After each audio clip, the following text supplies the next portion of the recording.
Iya, okay ka lang ba? Opo. Yung inhaler ko po. Hindi ko po makita. Sandali. Ay. Oh, eto ba yun? Mag-off ka na.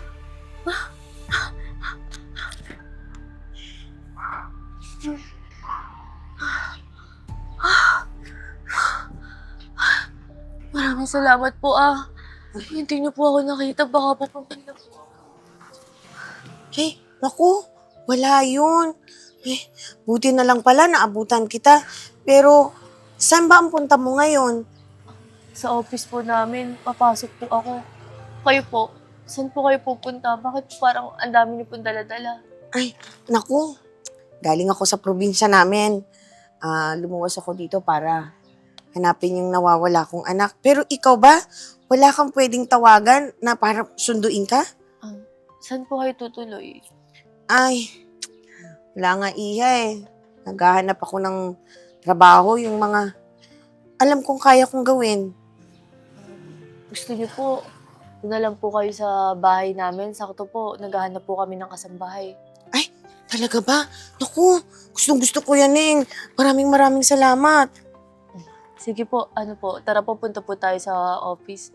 Kausapin din po natin si Daddy. O sige, maraming salamat ha. O, okay ka na ba? Opo, salamat po ulit Oo, sige. Halika po kayo. Hi, Daddy! Oh, anak. Daddy, ito pala si Nanay LV. Siya Hi. yung tumulong sa akin kanina nung hindi ako makahinga. Parang pasasalamat ko na din sa kanya. Gusto ko sanang bigyan natin siya ng trabaho. Oh, ganun ba? Salamat sa pagtulong mo sa anak ko, ha? Pero anak, teka, anong bibigay ko sa kanyang pwesto dito sa opisina natin? Daddy, hindi naman po dito sa opisina, sa bahay po natin. Di ba po, wala si Ate Rose magbabakasyon. Wala pong mag-aasikaso sa atin at magluluto. Si Ate El, dinala po sana. Magandang hapon po, sir. Ay, kaya mag-alala. Dala ko na po yung resume ko sa barangay clearance ko po. Ready ka kaagad, O sige. Total, tinulungan mo naman yung anak ko at mukha ka namang mabait. Sige, tanggap ka na. At para sa anak ko, pwede ka na rin mag-umpisa ngayong araw na to din. Naku, sir, maraming salamat po talaga. Sige, Daddy, uwi po muna kami sa bahay para maituro ko kay Ate El yung mga gagawin niya. Sige, mag-ingat kayo, ha? Sige po, salamat po.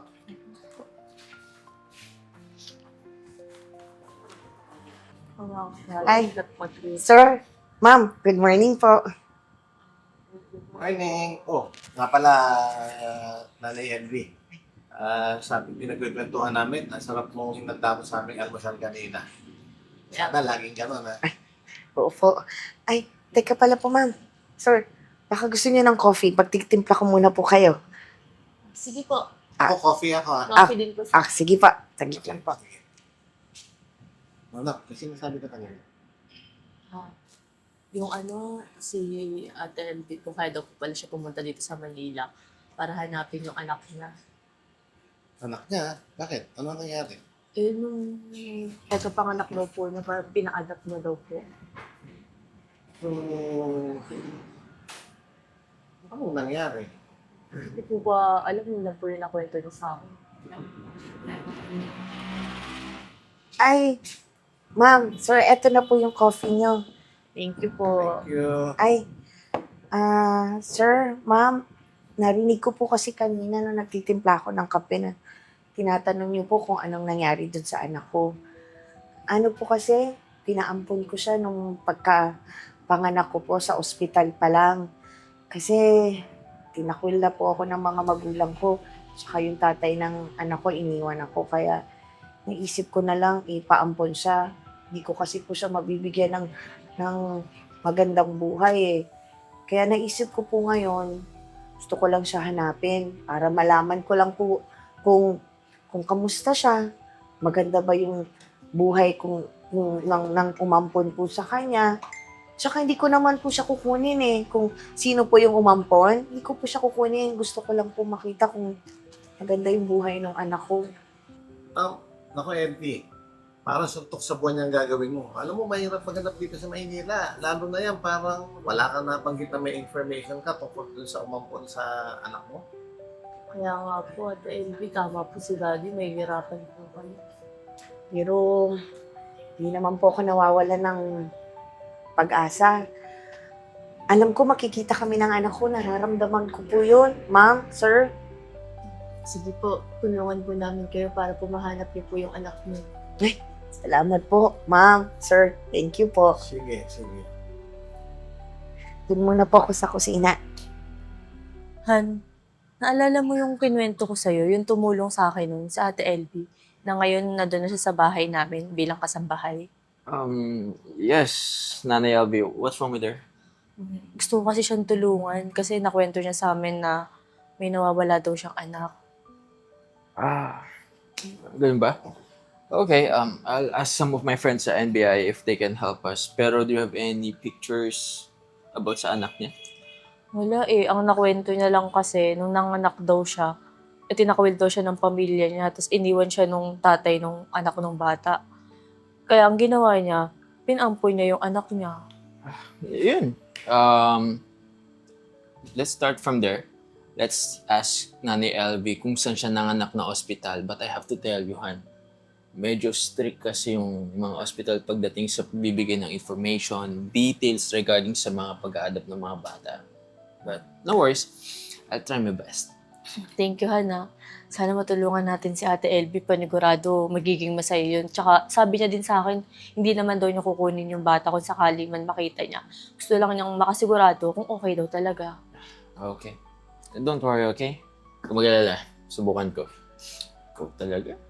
Napaka-caring mo. Swerte-swerte ko talaga sa'yo. Swerte ako sa'yo. Tibla mo ng kape. Sige, wait lang. Diyan ka lang.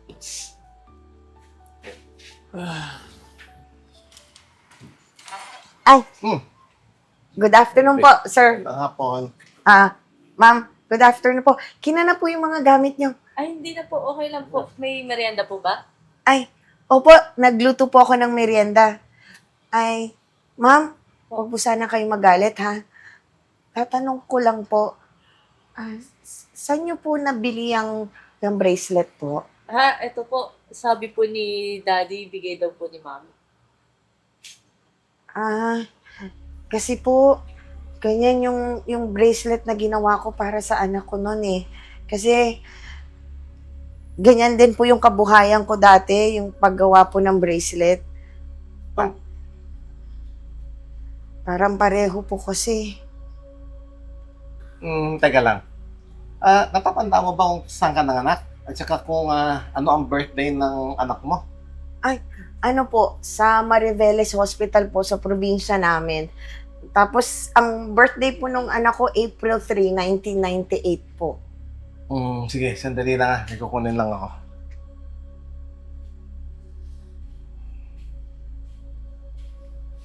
Ipapakita ko sa'yo, ha? Ano ang natatandaan mo dito sa litrato na to? At itong blanket na to? Sir, eto po yung anak ko. Saka eto po yung kaisa-isang blanket na binili ko po sa anak ko. Bakit nasa inyo po to? Nasaan po yung anak ko? Yan. Yung anak mo. Siya si Christina. Ang nawawala mong anak. Si Ma'am Christina po? Yung nawawala kong anak? Mama mo. Patawarin mo ako kung pinaampon kita.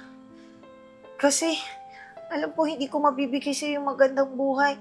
Pero nagsisisi ako talaga. At sobra akong nalungkot nung nawala ka sa tabi ko. Nagdarasal ko rin po na makita kayo. Kahit sobra-sobra yung pagmamahal na binigay sa akin ni Mami at Daddy.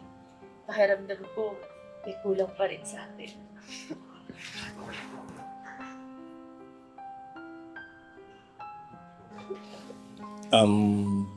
LB, alam mo, sobrang masaya ako kasi nagkita na kayong mag-ina.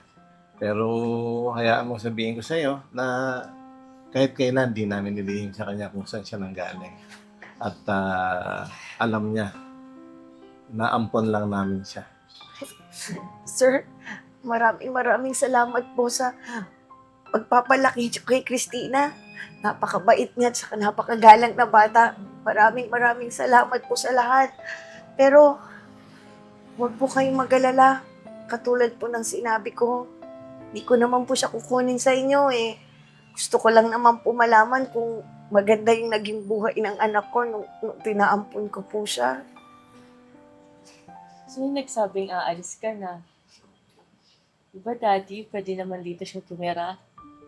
Oo naman, laki-laki ng bahay ko eh. So, pwede ka dito. Total, anak mo naman siya, anak ko din. Maraming salamat po, sir. Oh, sir. Teka, sir daw.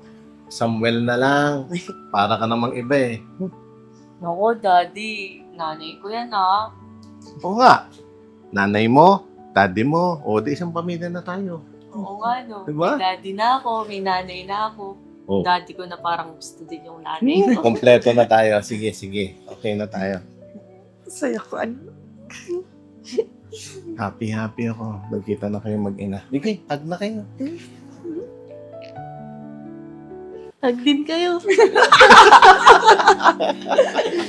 And it's a wrap.